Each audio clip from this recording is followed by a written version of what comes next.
Wrestlemania, the most anticipated moment of the year for all pro wrestling fans, and definitely the time to make WWE's creative machine work like never before, and deliver us an unforgettable build to the event. But this year, even though it showed the potential to be one of the main events in history, after John Cena's heel turn, it seems that almost all of WrestleMania's creative effort was stuck there. And in today's video, we'll show you why this event, even with two incredible rivalries, is having one of the worst road to WrestleMania of the modern era. But first, I would just like to humbly ask you to subscribe to the channel, give your thumbs up, and click the bell, because that helps our work a lot. Now, let's get to the content.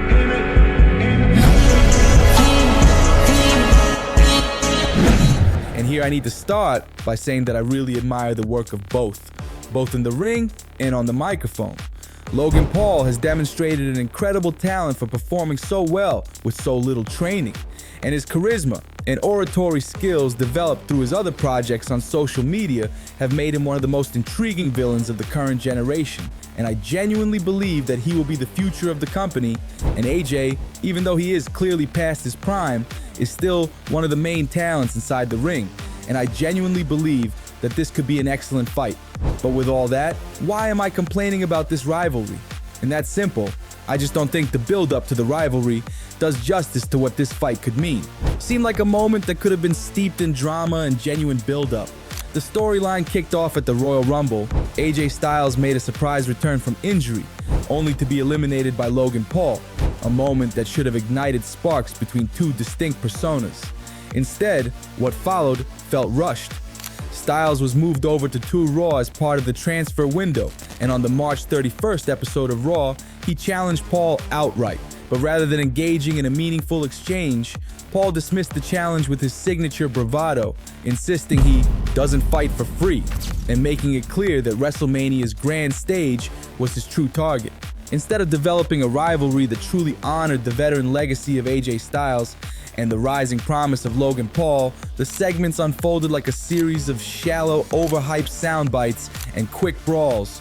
Is this the worst thing WWE has ever written? Obviously not, but it's definitely a rushed story that started off shallow and developed in the same way. They both definitely deserve better.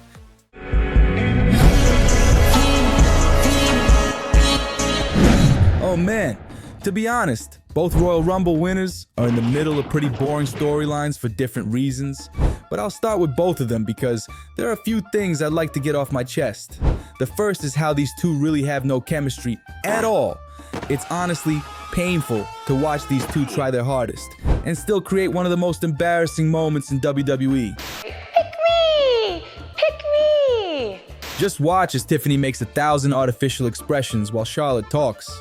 She clearly appears extremely anxious and insecure in building this rivalry. And this also shows in her speeches, where she says everything in the most artificial way possible.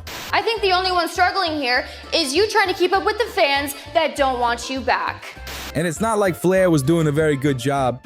And to exemplify this, let's bring up the colossal failure that was the SmackDown segment on the 21st, which in addition to accentuating the lack of chemistry between the two, also brought one of the most cringeworthy moments I've seen on television lately, with Flair not knowing what to do after being booed. It doesn't matter if you win 100. What's the matter, Charlotte? Cat got your tongue? Oh no, I'm sorry, they're booing so loud. What would you come, guys, what would you like me to say? Cat bit your tongue? Seriously? And then ask the audience that is booing you so much what they want you to say? In theory, isn't it your job to try to convert the situation, or at least know how to capitalize on their hatred? Not to mention how repetitive both have been. Nepo baby this, Nepo baby that, you're not on my level, and blah blah blah. Really bad writing and execution. I genuinely hope and believe this can be a good fight, but when it comes to building the rivalry, this shit is boring as f.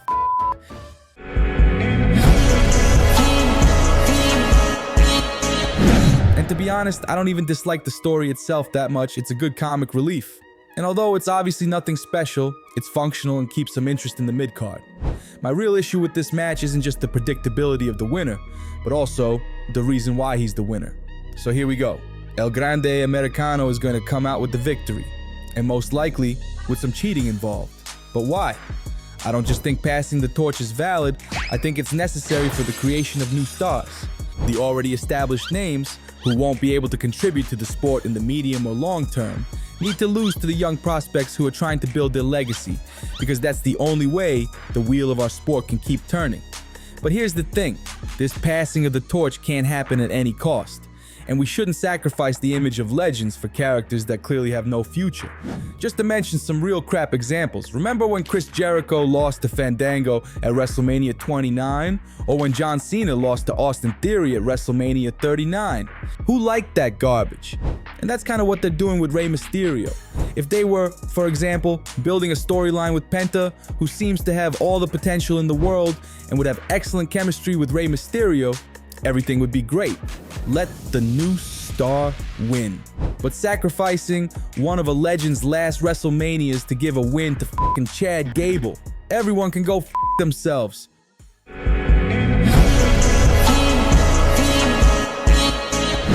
And here we are going to enter a story that not only could, but should have a much greater impact than it actually has. Jey Uso had the rarest of things in WWE, organic momentum.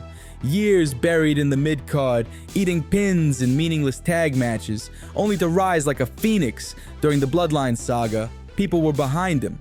He had the story, he had the emotion, he had the chance to be a legitimate main event star. But now it's a Yeet sticker slapped on his forehead and told him to dance like a hype man at a frat party. That's the whole gimmick now. Yeet!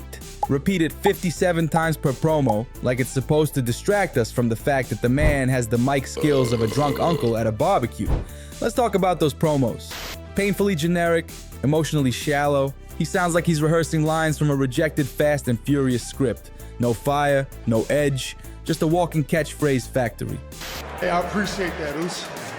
For sure. Yeet. But I gotta do it on my own. I gotta just be me. The Yeet Master. Mr. Yeet down. Oh, check it. Shut up! And then there's the feud with Gunther. Holy Jesus hell. Christ. How many times can we watch the same match with the same ending? Jey squashes some developmental level scrub, throws 82 super kicks like a kid spamming buttons in WWE 2K, then here comes Gunther to chop him into next week. It's not drama, it's a broken record. Every week feels like deja vu, except somehow worse. They drag this feud to WrestleMania like it's the final chapter in some epic saga. Newsflash, it's not. It's a recycled mid-card program that's been paraded around so much it's lost all weight. There's zero tension left, zero unpredictability. The only thing keeping this feud alive is the faint hope that Gunther might end it with one last merciful powerbomb through the mat. But Jey probably wins. Then what? A reign full of Yeet chants, cookie-cutter promos, and endless matches where he barely sells a fence before unloading 14 super kicks? And to be clear, I believe he has what it takes to become a good champion. No one reaches the status of popularity he has and remains in WWE for so long for nothing. But it will take much more than his arc at WrestleMania to be an entertaining story.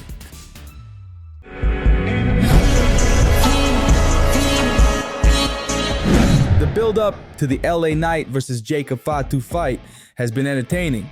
The Jacob Fatu vs. Braun Strowman last man standing fight was excellent.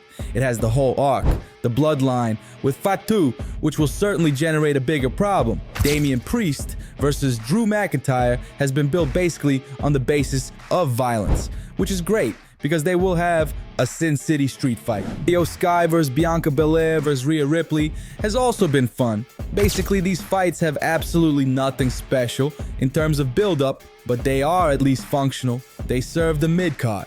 And now let's go to the main event.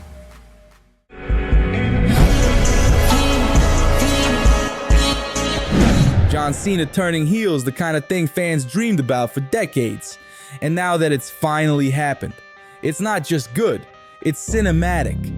Every promo, every entrance, every stare into the camera feels like it was pulled straight from an Oscar-nominated screenplay. But let's not pretend this thing is flawless. There's an elephant in the room, a $500 million elephant with a Hollywood smile and a tribal tattoo. The Rock. Remember him? The man Cena literally sold his soul to at Elimination Chamber, the turning point of the entire story? Yeah, he vanished. Like a ghost. Cena aligned with the biggest power player in WWE history, gave us that jaw-dropping moment, and then nothing. No follow-up, no acknowledgement. Cena's promos since then have acted like The Rock was a passing fever dream. We never saw the fallout. We never saw the manipulation, the betrayal, the consequences. And for a feud this big, that silence is deafening. This rivalry is great, historic even, but with The Rock fully involved, it could have been legendary. Imagine the layers they could have added. Imagine the psychological warfare. Imagine The Rock pulling strings in the background while Cena spirals and Cody fights against the literal empire. Yes, The Rock will be back. Yes, there's probably a master plan in motion. But when it came time to build this story, to take it from great to unforgettable, he wasn't there. And that's a damn shame. Cena versus Cody will still deliver. It might even steal WrestleMania. But make no mistake, this could have been even bigger. It wants to be legendary. It pretends to be perfectly booked. But behind the fireworks and nostalgia pops, you start seeing the cracks. Jey Uso stuck in a loop. Gunther carrying dead weight. The Rock playing peekaboo with storytelling. They had all the pieces to create magic, and somehow still managed to misplace a few of them. WrestleMania isn't just about big names, it's about big moments. And when you fumble the build-up, when you half-cook a story and call it gourmet, the moment never hits like it should. Cena versus Cody, it'll be epic, but it could have been mythic. And that's the real tragedy of WrestleMania 41.